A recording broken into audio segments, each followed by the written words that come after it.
जय श्री कृष्णा सा। आप सभी का मेरे चैनल पर स्वागत है। आइए सुनते हैं श्रीमद् भगवत गीता के 13वें अध्याय का महात्म्य। श्री महादेव जी कहते हैं, पार्वती अब 13वें अध्याय की अगाध महिमा का वर्णन सुनो। उसको सुनने से तुम बहुत प्रसन्न होगी। दक्षिण दिशा में तुंगभद्रा नाम की एक बहुत बड़ी नदी है। उसके किनारे हरिहरपुर नामक रमणीय नगर बसा हुआ है। वहाँ हरिहर नाम से साक्षात भगवान शिव जी विराजमान हैं, जिनके दर्शन मात्र से परम कल्याण की प्राप्ति होती है। हरिहरपुर में हरि दीक्षित नामक एक क्षत्रिय ब्राह्मण रहते थे, जो तपस्या और स्वाध्याय में संलग्न तथा वेदों के पारगामी विद्वान थे। उनके एक स्त्री थी, जिसे लोग दुराचारा कहकर पुकारते थे। इस नाम के अनुसार ही उसके कर्म भी थे।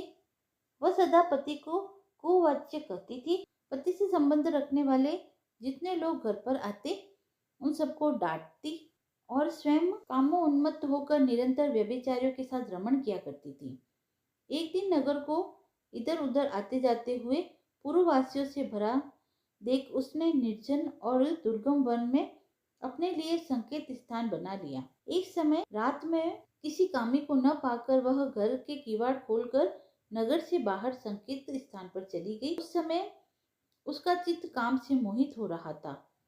वह एक एक कुंज में तथा वृक्ष के नीचे जा जाकर किसी प्रियतम की खोज करने लगी, किंतु उन सभी स्थानों पर उसका परिश्रम व्यर्थ गया। उसे प्रियतम का दर्शन नहीं हुआ।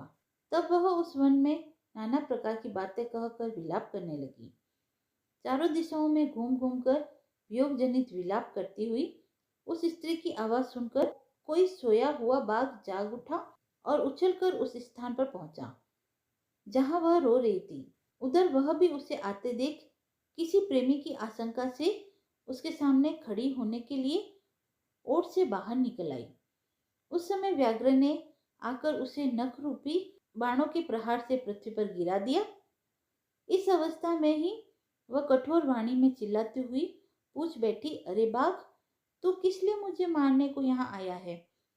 पहले इन सारी बातों को बता दे, फिर मुझे मारना। उसकी यह बात सुनकर प्रचंड पराक्रमी व्याघ्र क्षण भर के लिए उसे अपना ग्रास बनाने से रुक गया और हंसता हुआ बोला, दक्षिण देश में मलापहा नामक एक नदी है।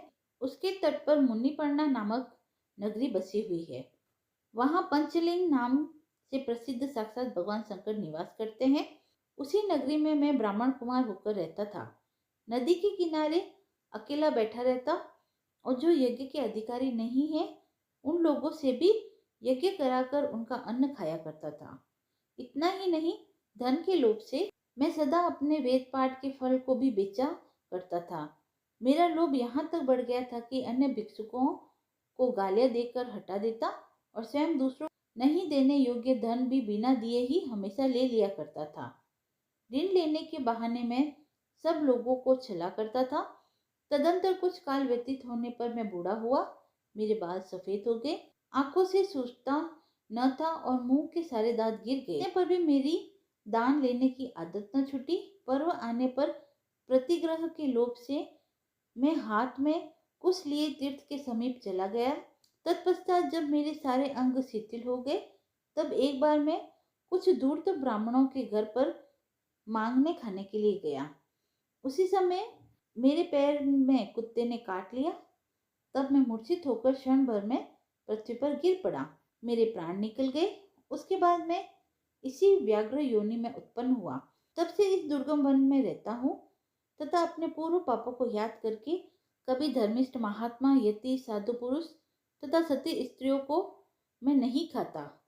पापी, दुराचारी तथा उल्टा स्त्रियों को ही मैं अपना भक्ष्य बनाता हूँ। उल्टा होने के कारण तो अवश्य ही मेरा ग्रास बनेगी। यह कहकर वह अपने कठोर नखों से उसके शरीर के टुकड़े टुकड़े करके खा गया। इसके बाद यमराज के दूत उस पापिन को शयमिनीपुरी में ले गए। यमराज की आज्ञा से उन्होंने अनेकों बार उसे विष्ट और रक्त से भरे हुए भयानक कुंडों में गिराया। करोड़ों कपोलों तक उसमें रखने के बाद उसे वहां से ले आकर 100 मनवंतरों तक रौरव नरक में रखा। फिर चारों ओर मुंह करके दीन भाव से रोती हुई उस पापिनी को वहां से खींचकर दहनानन नामक नरक में गिराया। उस समय उसके केश खुले हुए थे और शरीर भयानक दिखाई देता था।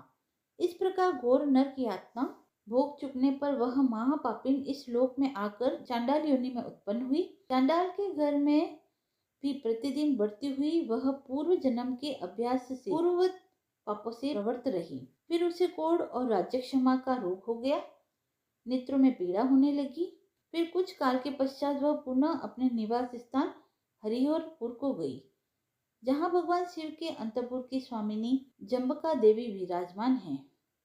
वहां उसने वासुदेव नामक एक पवित्र ब्राह्मण का दर्शन किया, जो निरंतर गीता के 13वें अध्याय का पाठ करता था। उसके मुख से गीता का पाठ सुनते ही वह चांडाल शरीर से मुक्त हो गई और दिव्य देह धारण करके स्वर्ग लोक में चली गई। 13वें अध्याय का महात्म्य समाप्त हुआ। यदि आपको यह पसंद आया हो तो आप मेरे चैनल को लाइक, शेयर एंड सब्सक्राइब करें। धन्यवाद।